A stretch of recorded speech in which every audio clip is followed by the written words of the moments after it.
स्वागत है आप सभी लोगों का पूर्वांचल तक न्यूज में। संत कबीरनगर जिले के डियावा बाजार में गौतम बुद्ध भगवान की प्रतिमा के आमरण में मुख्य अतिथि के रूप में लोकसभा संत कबीरनगर के भावी सांसद के.डी. यादव रहे।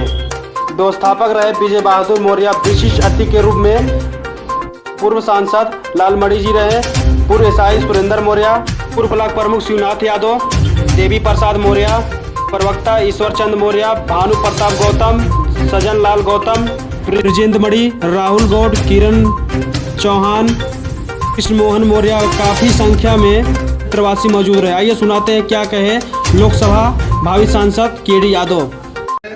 मैं शिवनाथ जी को भी मैं धन्यवाद देता हूं, साधुवाद देता हूं। और यहाँ उपस्थित तमाम हमारे साथी हैं और सबका नाम जानता हूं, लेकिन समय कम है। हमारी माताएं बहनें हैं। अभी जिस तरह से हमारे बनते जी लोग अपनी बात को कहा, आज सच्चाई है कि आज हमारा देश जिस तरह से पाखंडवाद और धर्मवाद के ऊपर चल रहा है, हमें आपको सच्चाई से परे रखा जाता है। आज जिस तरह से बाबा साहब ने संविधान बनाकर के लोगों को अधिकार देने का काम किया था, आज उस संविधान की भी धज्जी उड़ाने का काम किया जा रहा है।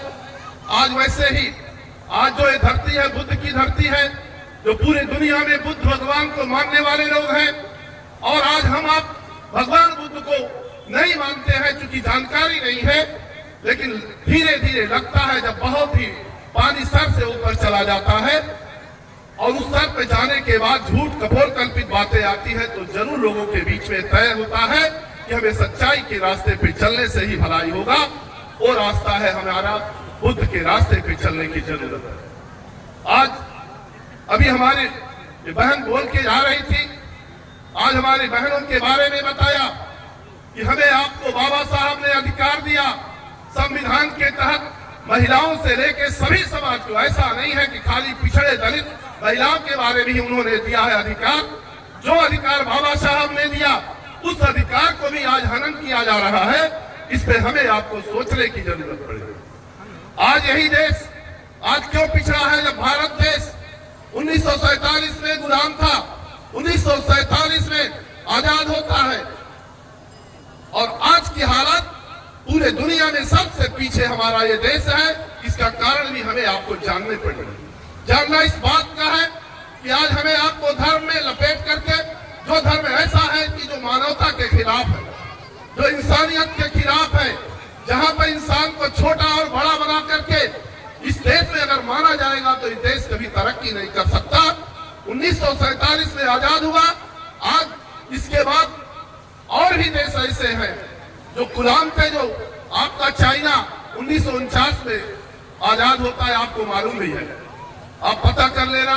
2 साल बाद आजाद होता है चाइना, और 1947 2 साल पहले भारत आजाद होता है।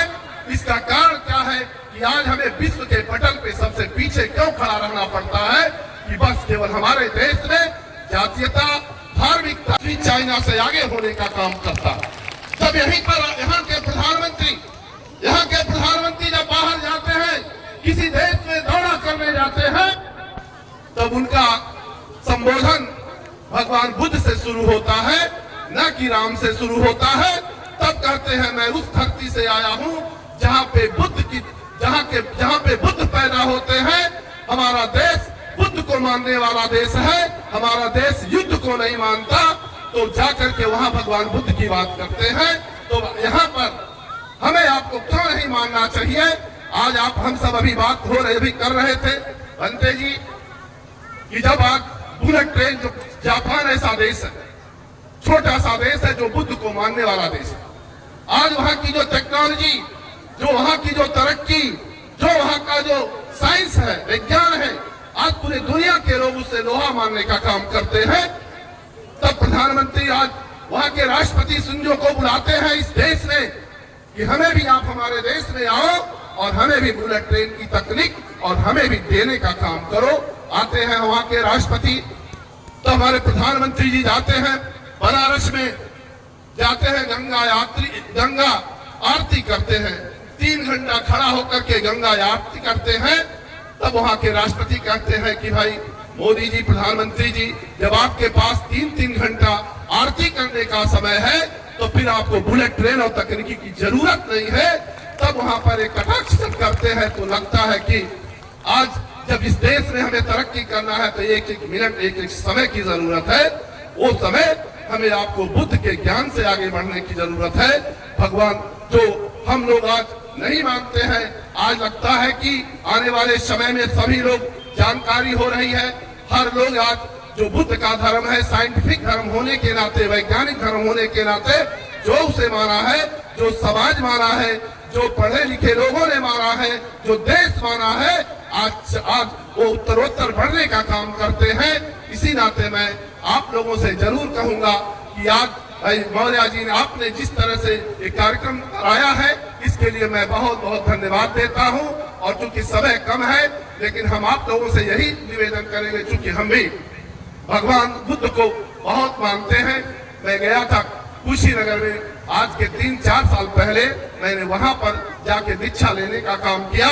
ऐसा नहीं हम किसी धर्म की बुराई करते हैं। जब इस देश में आज जब धर्म पर कपोलकल्पित बातें, तमाम तरह की बातों को उड़ा करके आज जब देश में जनगणना की बात आती है तो जनगणना नहीं किया जाता है। जब उस समय जब देश हमारा बहुत काफी दिनों की बात है, उस समय हमारे देश में 33 करोड़ जनसंख्या, हमारे देवी देवताओं की जनगणना हो जाती है, लेकिन हमारी आपकी इंसान की जनगणना ये सरकारें नहीं करती है, तो हमें आपको कष्ट होता है। आज 33 करोड़ जन जो वहां की देवी देवताओं का जनगणना कर देते हैं, लेकिन हम गरीबों का, पिछड़े दलित अकलियतों का जो जनगणना होती, तो बाबा साहब ने जो संविधान में दिया है, जिसकी जितनी संख्या बारी उसकी उतनी हिस्सेदारी, उस आधार पे हमें आपको ताकत मिलता, हमें आपको हिस्सेदारी मिलने का काम करता। लेकिन ये सरकार हमारी आपकी जनगणना नहीं करा सकती। मैं धन्यवाद देता हूं नीतीश कुमार जी को, जो बिहार में आपने, तेजस्वी जी को, कि आपने जनगणना करा करके वहां की जनता को आंख खोलने का काम किया है। आज हमें आपको उस रास्ते पे चल करके इस सरकार को दबाव बनाना पड़ेगा कि हमारी जनगणना कराओ। जो बाबा साहब ने कहा है कि जिसकी जितनी संख्या भारी उसकी उतनी हिस्सेदारी, तो हमें आपको तय करना पड़ेगा। हमारी संख्या के आधार पे हमें हिस्सा मिलने का काम करे। मैं इसी के साथ अपनी बात को विराम देता हूँ। नमो बुद्धाय, साधुवाद, धन्यवाद।